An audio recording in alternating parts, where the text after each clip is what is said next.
እንዳትሄድ የከለከለህ እንዳትራመድ የያዘህ ሰንሰለት የሆነ በህይወትህ ምን እንደሚሆን ታውቃለህ?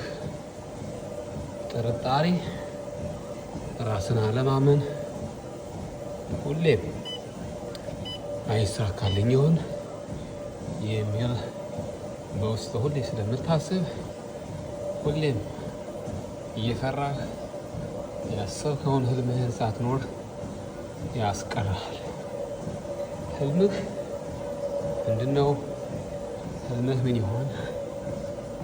እሱን ቁጭ ብለህ አስብ።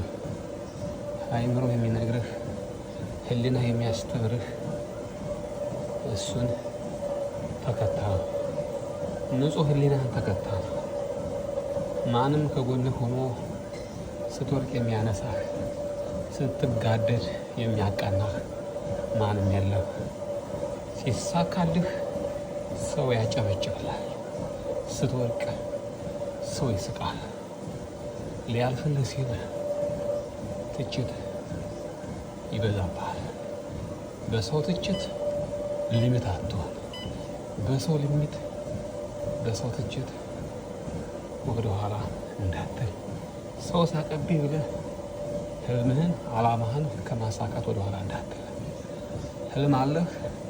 የተፈጠርከው ለአንድ ህልም ነው።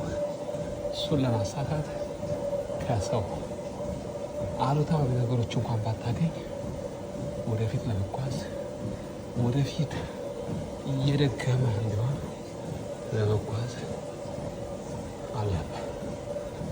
ይሄ ነው ዛሬ ፊዚካል ኤክሰርሳይዝ እየሰራሁ ነው። ፊዚካል ኤክሰርሳይዝ በጣም ለኮንፊደንስ ህልማችሁን እንድትኖሩ ቡስት የሚያደርጋችሁ ፊዚካል ኤክሰርሳይዝ በጣም አስፈላጊ የሆነ ሰው እና በቀን ፊዚካል ኤክሰርሳይዝ ቡስት ያደርጋችኋል።